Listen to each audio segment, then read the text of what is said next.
You know, starting off, being a beekeeper is not exactly what you think it would be. There's a lot more involved than I initially thought. It started off as, a simple idea. I never really thought I would be a beekeeper, but again, here I am now making bee videos and having a lot of fun with it. But at the same time, I didn't realize how difficult it was going to be. And not difficult in a bad way. Difficult in the sense of there's just a lot more involved and a lot more effort you have to put into it before things start kind of working the way you expect them to. Well, along with any project, starts off as a simple idea, hey, let's try this, and as you get in the middle of it, you're like, oh my gosh, what did I get myself into? It's also incredibly rewarding to the fact that, you're taking care of thousands and thousands of these little bitty creatures, and knowing their lives are dependent on what you do and how you help them can be kind of intimidating, but at the same time, it's very rewarding. At the same, I don't know how else to describe it. Like their willingness to go out, produce, and do all this stuff, and just produce the one resource they need to survive the winter, which is honey. And it's just, the whole process is incredible. So let me walk you through just the overall journey of how it started from just an idea, moved to, hey, this could be plausible, to, hey, maybe I could do this, to, hey, I have a plan to do this, and how that led me to where Hex Hives and me are now.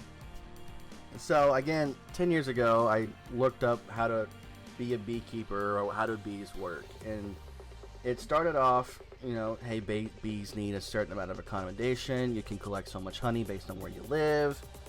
The different types of bees, the workers, the drones, the queen, and then the different types of workers, nursery bees, the foragers, the brood, the eggs, the larvae, all of it. And the world of beekeeping and the world of bees, became more and more clear and a lot more intimidating at the same time.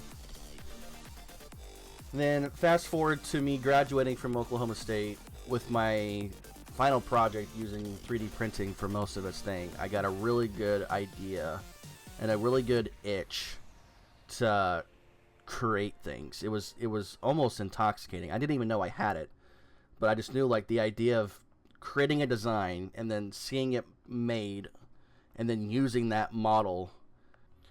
Now granted, we did use it as only a prototyping, and so the actual device that would end up being made was never supposed to be 3D printed, but to me that didn't matter. So then fast forward to the March of the next year, I ended up getting my first 3D printer. It was just a simple bed slinger, an Ender 3, and I hated it. Absolutely hated it, but I loved it at the same time. I loved being able to find models online that people have made and translating it to a real world object that I could hold in my hand was incredible, but 3D printing was a world that I was just not prepared to enter. It was, even though I have an engineering degree and I know a little bit of machine work, 3D printing can be very, very frustrating because there's a lot of different aspects about physics that you have to realize is in play. You have to heat metal to a specific temperature. You have to melt the plastic without glassing it. You have to move the head of the nozzle in a specific way to make these patterns. Then you have to make sure your first layer sticks. You have to, there was a lot of things you had to worry about. And it was quite frustrating. But I persevered. I kept at it. I printed a lot of different stuff. And slowly but surely I learned how to work the printer, level the printer, get everything to work. Well then, fast forward to summer of 2023, and I see the advertisement for the soon-to-be released Kickstarter of Hex Hives. And the entire idea of printing an actual working beehive and then turning around and not only making the hive but using the hive, to me was just, that was the itch I didn't realize I had until I saw what I could do with it. And to me, I was like, this is it. This is what I'm going to do. This is my big 3D printing project that apparently you have to have or you end up developing or thinking you need once you get a printer. Few problems with that. The Hex Hive print was too large for the Ender 3. So, in their promotional video, they showed the Bamboo Lab X1 Carbon, which is what I have now. And I realized, hey, that printer can have a machine that can do multicolored printing. That's a side bonus, sure. It was made by the same people who made DJI drones. I have a DJI drone. Phenomenal user interface and user-friendly technology.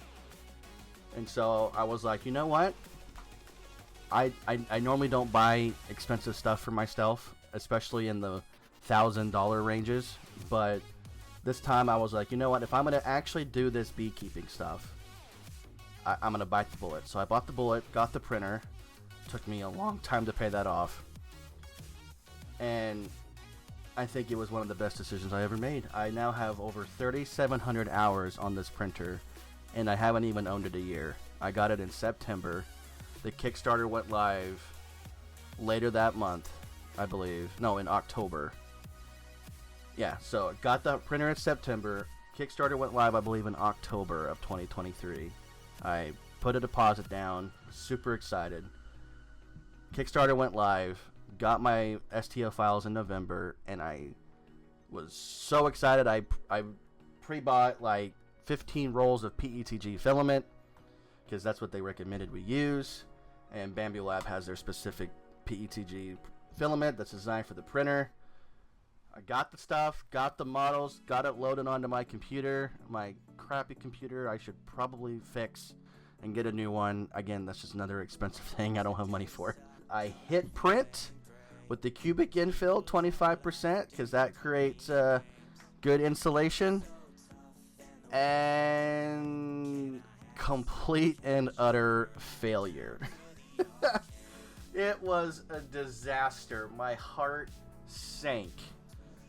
It was so bad. The PETG filament that Bamboo Labs produces is not designed with really humid climate in mind. In Oklahoma, it's really humid here. Like 40 to 50% on average, even in the wintertime. We get the warm air from the Gulf and the cold air from the mountains, which is why this is also known as Tornado Alley, because that hot and cold air just mixes and creates the perfect storm, no pun intended. But like, PETG is very absorbent. It looks at water and it acts like a sponge. It just absorbs it. It doesn't matter how much you dry it. Like the Bamboo Labs, the X1 Carbon has a drying option. I printed the dryer cover. I put it in the machine for, I don't even know, a good 12, 15 hours. Then I tried printing with it. Still didn't work. Oh my gosh. It was an absolute nightmare. And it was quite frustrating because the models that I got, they had a PDF explaining how to do things, and they said they had great success with PETG. So one of the few things you have to understand is that for filaments such as that, you have to really slow things down. And for the most part, Bamboo does a really good job of having, like, when you use their filament in their AMS machines, it keeps track of how much filament you have left, and it also knows what kind of filament you're using. And so it'll adjust the machine to print in specific temperatures and speeds based on the filament, which, I've been using default up until this point. It does not work in Oklahoma climate where it's 40% humidity or higher all the time. And so I was quite frustrated because I've gone through like multiple rolls of filament. I was getting failures.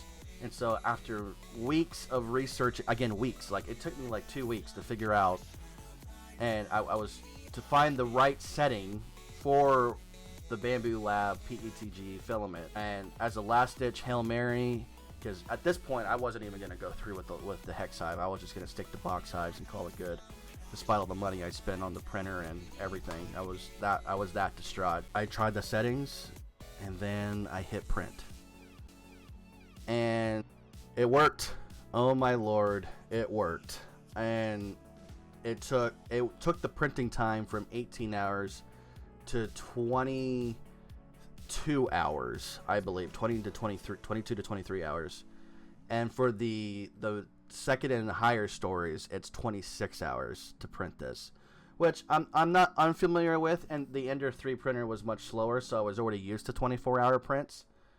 But the scary thing about overnight printing is that when you go to bed, you wake up to a spaghetti monster, and it's the last thing you want when you go to sleep, and you wake up and it falls apart, and all the effort and all the filament you spent is wasted. And so I go to bed that first night, I wake up, it's completely finished, it's printed, it's clean, there's no issues, and the print looks gorgeous, and I just threw my fists in the air and screamed hallelujah. It was working. Hex Hive bees were back on the menu. So I will tell you this, if you want to get into Hex Hives, understand that the 3D printing process is not simple. It is a barrier that you're going to have to get over before you can get into these hives. And again, I'm doing this from scratch. I have no mentor on the bee side. I have no mentor on the 3D printing side. This is all self-taught, self-understood. But let me tell you, 3D printing these hives and getting them ready and then having them ready to go. And we picked up those bees and I put them in the hive. It has been like, just that moment was like pure dopamine. I don't know how else to describe it to you. The work I put in, sorry, I just hit my microphone. The work I put in, the time I put in, the sleepless nights of worrying that the print didn't make, having to put the prints on pause because I still broke nozzles. I still had to print stuff for other people who asked me to print some stuff because I'm a nice dude. Long story short, all 5 towers that you see in the videos took me all winter and early spring to print. It took forever. Like I said, I have 3,700 hours on this printer. It's still going strong. I'm not even at a year yet. Like, September marks a year, and it's still, the only things I've had to replace on it are a couple of nozzles. If this is a somewhat free ad for Bamboo Labs, they deserve it. It's one hell of a printer. I think it's the future. Anyway, segment aside, back to bees. So, number one complaint of the review for Hex Hives is getting over the 3D printing mountain. It's not even a hump, it's a mountain. You got to be able to put the money into the printer. You have to be able to put the time in to learn your printer, learn your settings, understand that your prints are going to fail, and the money sink that is the filament and the printer is definitely a barrier to entry that I think is not something you can really address, because it's in the name 3D printed hive, right? Like, you really can't avoid that. But at the same time, it's definitely something that you'll have to be willing to put up with if you want to get to where we are now. So that is initial gripe 1, right? So pros and cons, a mark on the con side. Maybe even a mark and a half, just because the mountain I had to get here for 3D printing. Now, again, I did a lot of this myself. I didn't have help, and all of it was just kind of figuring out as I went. And so I probably could have avoided a lot of the trouble if I had help, but I don't really know many people, and I'm kind of a hermit anyway, so that's on me. But again, there's a barrier to entry with the 3D printing for Hex Hives. I get it. But big but here. If you're already past that mountain of the 3D printing mountain of you got a printer, a good one, you know how it works, you know how to deal with the failures, how to accept them, how to adjust for them, then to the point to where this doesn't intimidate you, good. That's not even a problem for you anymore. But if you don't have a printer, I'm just telling you what it will take to get to the Hex Hives. Okay. I feel like I beat this dead horse enough. Let's move on. Now, fast forward. It is now July, locally, July 12th, as I'm recording this video. And a lot has happened and a lot has changed. Hex Hives actually reached out to me and has asked me to do a video for him where it's like an honest review. And I didn't feel like an honest review would be worthy of what he was at. Like, I understand what he was asking me, but I felt like just being an honest review of my, what I initially think would be good enough for him. And so I've decided to do a multi-video review of Hex Hives, and I'm doing this for a multitude of reasons, not just for the Hex Hive brand themselves because they want honest feedback, but for those who are watching.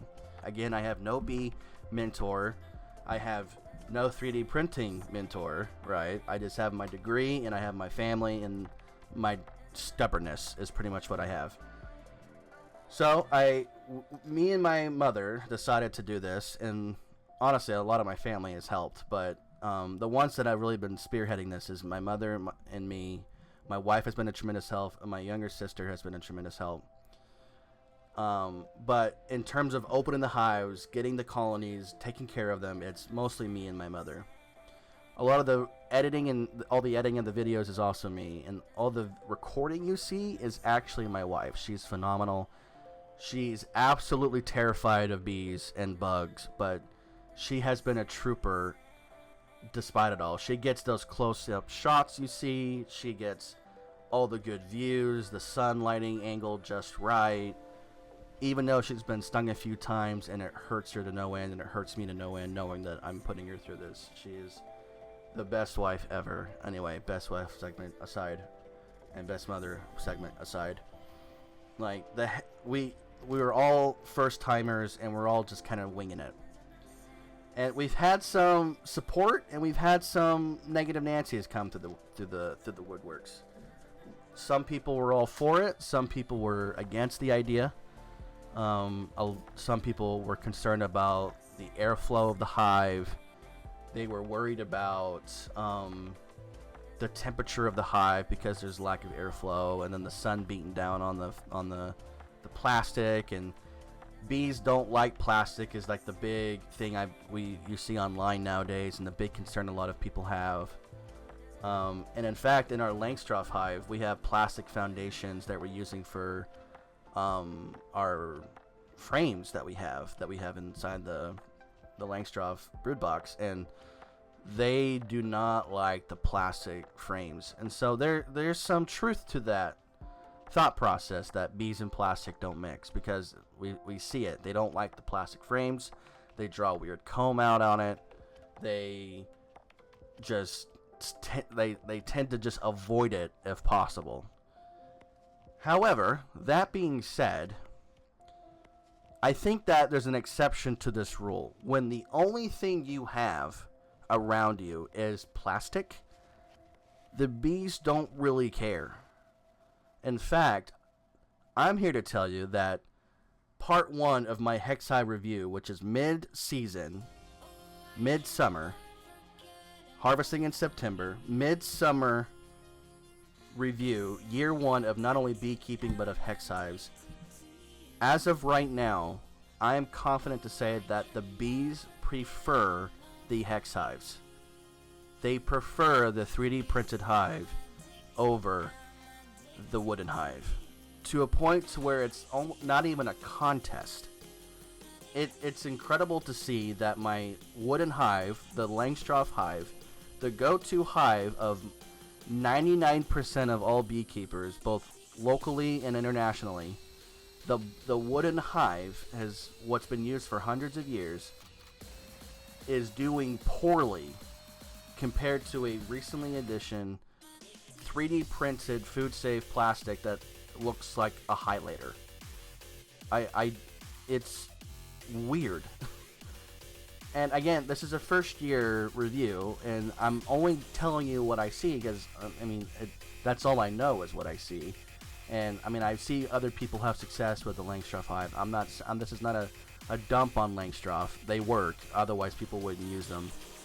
But to address the elephant in the room, that Langstroth or wooden hives are the only way forward, I think is a big wrong. It's a big no. And it's a no for me, and it's a no from anyone who's going to be using these hex hives either now or in the future. These plastic hives, again, 25% cubic infill. Just to give you a perspective, that creates air pockets all within these outer frames. That's what I printed in all the different colors, and it's about an inch thick. So you have these insulated inch thick hives that have little to no airflow, which is, you know, not uncommon for wild nesting bees. I've seen bees live in the most absurd location, including inch thick old farm walls. Like, they'll live anywhere without airflow. They don't really care as long as they can stay safe, keep their stores safe, and draw their comb out. They don't care. So that's how these 3D printed hives are for them. It's a very enclosed, dark space with little to no light, which is what they like. And they can just draw the comb out, and the queen can just lay eggs like a madwoman. And boy, does she. It is incredible to see just the success that we've had. And again, there's still some minor things. I'll get to those. But my overall consensus as of right now is that if you're still trying to get into beekeeping and you have the means, I'm just going to put this out there as well. If you have the means to acquire a decent 3D printer, I would go the Hex Hive route over and over again. Again, this is only year one. I'll post a end of year review, and then I'll probably post the next couple years as we get more and more to as the Hex Hives get more and more aged, and more people start getting into them. But as of right now, my boxes are strong. They haven't wilted in the sun. The UV protection that the PETG promises is there. The insulation is there. The strength of the material is there. For that alone, I say give it a shot. So, pros, cons. Cons, the 3D printing mountain you have to cross. The pro, the bees are successful in these hives. My Hex Hive is growing non-stop, exploding. The queen has been laying ridiculously quickly, while my Langstroth Hive has barely even touched the super that's on it. It's had frames drawn out on all 10 frames in the brood box, and yet they refuse to go up into the super because everything's made out of plastic frames. I don't understand it. Maybe they're just picky. Maybe it's just the colony. But again, first year views, first year thoughts. The Hex Hives are better. They spread faster. They're stronger, and they're more active. There's a lot of, again, more cons to kind of go over here. One of the big problems with, again, this could just be me because I'm a first-time beekeeper, so there could be problems with how I do things. It could be the fact that I'm just new to this. Again, I'm still fairly new to 3D printing. I'm still fairly new to beekeeping. There's just things that you just don't know until you're actually physically holding the frames full of honeycomb yourself. Like, for example, I accidentally killed the first queen the Hex Hives had. I'd like to say the bees did it, but my heart tells me that it was me, because the frames are so tightly packed together that I could have probably squished her trying to put the comb back in, the frames back in. At the same time, I've started putting foundation strips in the hive now, and the comb they're drawing is a lot more organized and better designed than wonky all over the place, so I'm having less damaged comb overall. So again, could be me, could be the bees, I don't know. You be the judge. I will be a better judge after a couple of years of doing this. But first year's thoughts, it is a small space, a smaller space than the Langstroth hive. Now, Hex Hives has come out with a solution for this, and that's their Mega Hive, which I'm currently printing one as we speak, up to 2 layers now, and I'm super excited to test that next year. And it looks like it's basically the same size as the Langstroth hive. Each level is 15 frames. It's gonna be intense. It's gonna be awesome. It's gonna be a real competitor of the Langstroth hive. So if you like the idea of 3D printing and you like the idea of beehives, you can't afford a bamboo X1 carbon, that's fine. The Mega Hives can be printed on pretty much any 3D printer, almost, because you're able to, it's separated into smaller pieces for you to print. So you don't have to worry about having a specific build plate size that's larger than most of the cheaper printers you have out there. Your cheaper printers can print the Mega Hive, which is another positive. So, that being said, they are small. But talking to Hex Hives again, I had a personal conversation with them. Like, the reason why the design is the way it is, not just because it fits the printer, but it's also because the most generic place they found bee rescuers find bees is in like irrigation boxes, which are tiny. And so the bees will live anywhere. You give them a space where they can just hang out, they will build a hive. And so they designed the size of the hive around where they normally found the swarms, which is irrigation boxes. So, for all those who are saying it's too small of a size, I'm sorry to say this, it's not. They're thriving. My brood tower is completely filled, and the other 4 towers I have are all 2 stories now, full of stores. I'm gonna make a third category here. Just imagine a third category.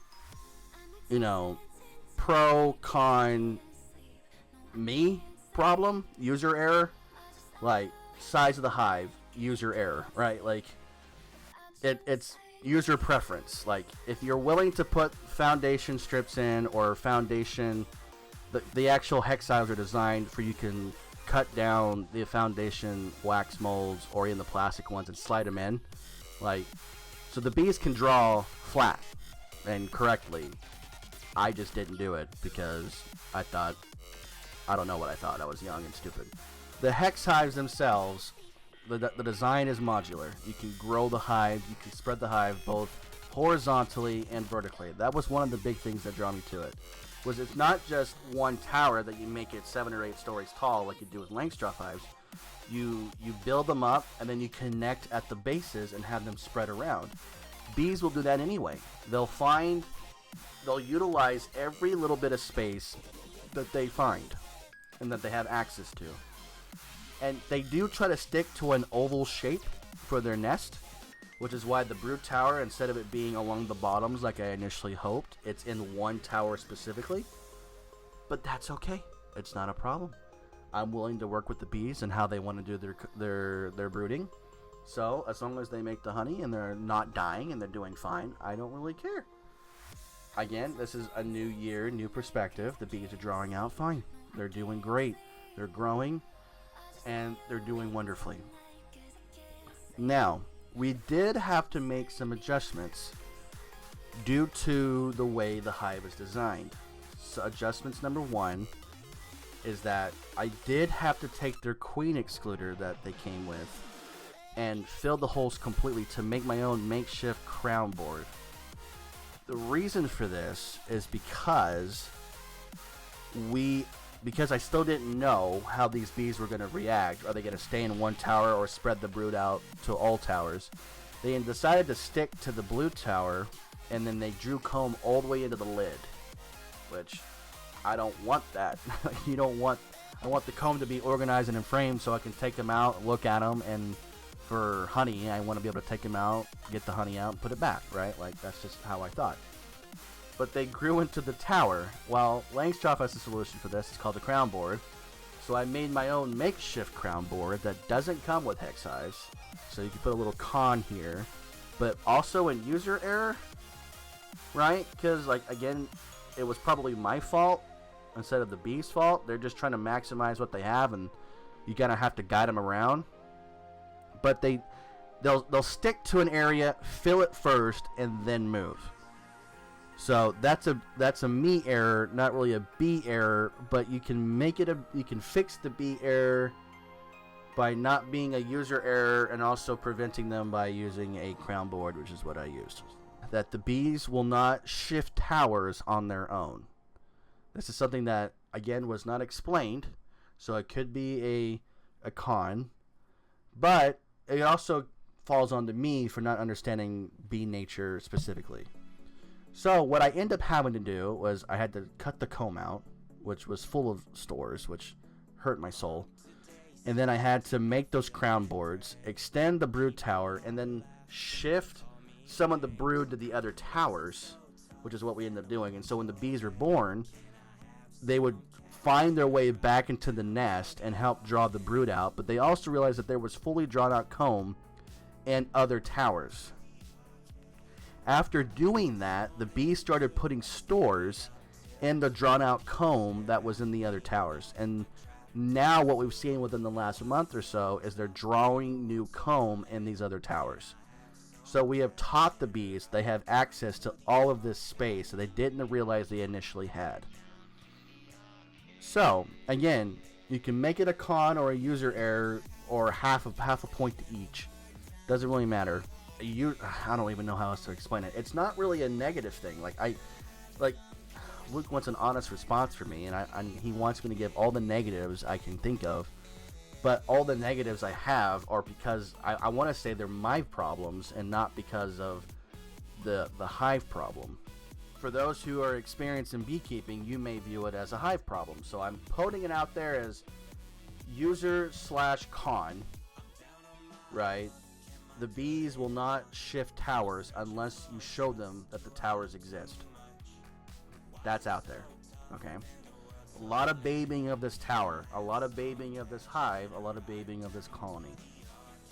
But because of the slow manipulations we've done, interchanging wild frames with foundation frames and the bees slowly drawing things out, they are doing phenomenal. It's almost like an automatic drilling through a mountain, and you just have to course correct it every so often. Maybe add a little bit more oil to the gear so it spins a little faster, or shift the direction a little bit so it's not digging through dirt but digging through stone. I don't know. Like, it's a weird analogy, but it's what came to my head. Like, you're just guiding this child through a maze, and they'll take a wrong path, and you have to do things to shift them on the right path. And then once they're on the right path, they kind of do their own thing. So, and it's wonderful and awesome to watch. The modular design is both good and bad. I say this for a certain reason. Langstroth hives, I keep going back to Langstroth because that's just a generic hive that most people are familiar with and accustomed with. The Langstroth hives, they don't sit over one another. They sit on top of each other. And what I mean by this is the Hex Hives, the frames go up and then they shift in. And that allows for the next piece to sit on top of it and actually overshoot each other, right? And that's cool. It makes a firm foundation, and the hive doesn't shake a lot, and you don't have to worry about hives sliding off each other or anything like that. The problem is the propolis. Bees will glue everything. They glue everything down. They don't like airflow coming in where they don't want it, and they don't like things to move if they don't want it to move. They don't want to climb on these frames and have them wobble, so they glue the frames down. They don't like the fact that these, even though I think it's airtight, apparently it's not airtight, these modular outer frames stacked on top of each other wiggle around. They don't like it, so they glue everything down. Well, we haven't had a problem until we started putting queen excluders on, because there was one time we found the queen in a separate tower, and that's because we didn't have enough space in the brood tower for them. So she shifted to a different tower and started laying eggs, which was like, okay, cool. Maybe she'll start drawing her brood out on the bottom level, which is what I initially wanted anyway. Well, we put the new tower on top. Went next week. All the eggs she laid were out of the other tower, and they were moved back into the brood tower, and they were drawing come out religiously in the brood tower again. So they're still sticking to the center tower for eggs and the outer towers for stores. That being said, because I found the queen in another tower, I don't want her putting eggs in the honey, which is why the queen excluder exists. So I put the queen excluders on the first level of each of the side towers, so as we put the supers on top, the second stories, she won't go up and lay eggs in the already stored honey around them. The problem is, bees don't like things to move, and so they propolis the frames of the upper levels to the queen excluder. So trying to remove the upper supers from the lower levels with the queen excluder on can be an absolute nightmare, because everything's glued tight. Like, they made it to where it was so, like, the first time we did this was quite hilarious, because I'm like, Mom, this thing's not coming off. And she's like, what do you mean? I'm like, well, I tried to pull the upper story off and it won't come off because they glued the queen excluder to the frames. And so what we end up having to do is we learn that we can stick our hive tool up the side of the box of the towers and crack away from the edges, and then pull up the upper story. But then we have to turn it on its side and pop off the queen excluder from the bottom. So then we can now pull the frames off. Oh, it was a nightmare. Again, I don't know if Hex Hives and Luke over in California had this problem, but there is tons of tree sap everywhere around where my parents live, and the bees have taken full advantage of creating the propolis glue and have glued everything in this hive.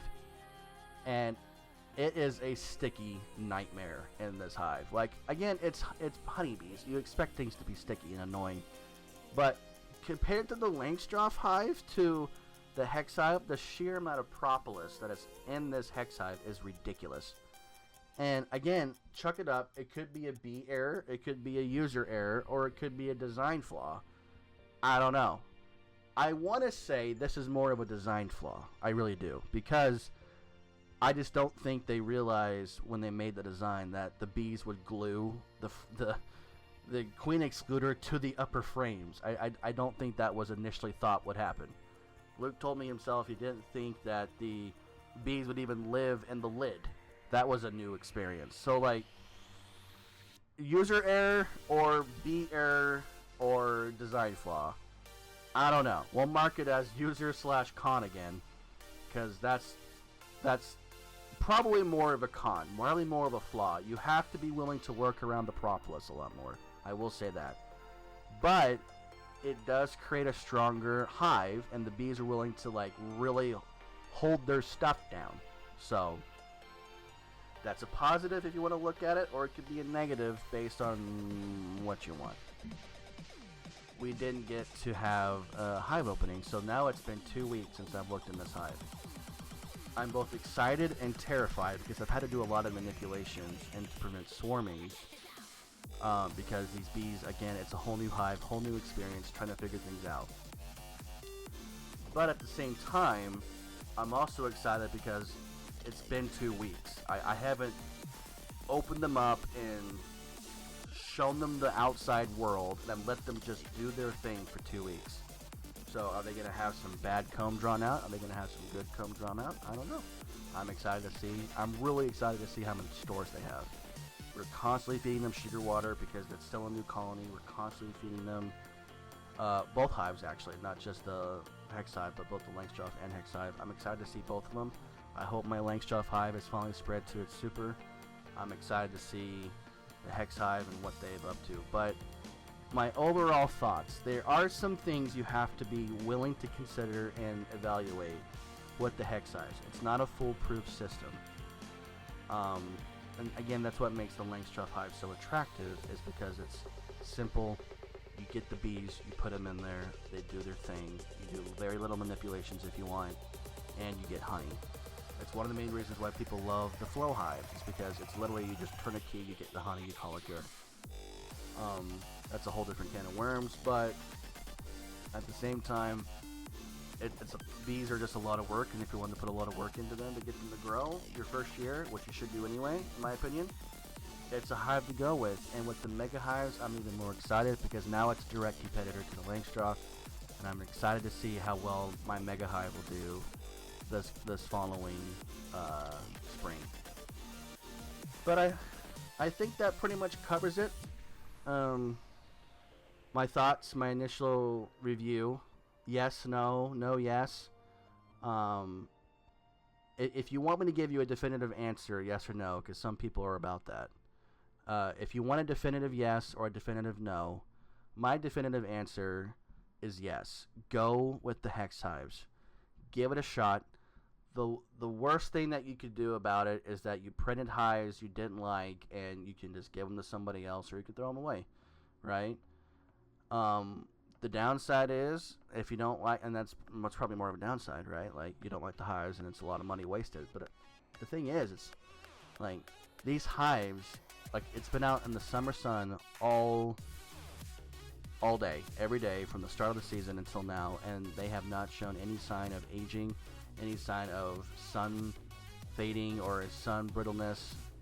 The UV protection from the PETG is in full effect with no problems, and I think it's wonderful. They're doing great. Maybe that'll change in a year, maybe not, who knows. Maybe my bees won't even survive the wintertime, who knows. But as of right now, I say go for it. And I hope you guys really give it a shot, and I hope you've been enjoying the videos. From what I've been seeing, a lot of people do like the Hex Hives. They look forward to it. And for those of you who had questions, I hope I answered a lot of your questions that you had, and a lot of the fundamental things you have to consider.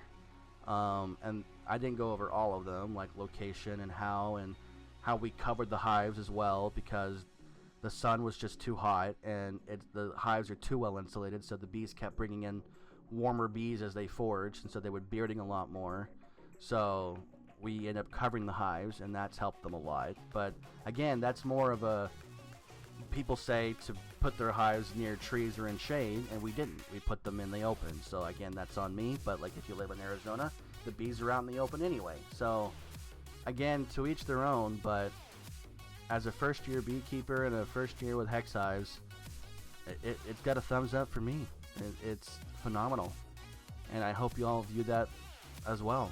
So I'll leave you that, and I hope you guys keep coming back for more, and I hope I get some good honey, and yeah, I'll see you next time.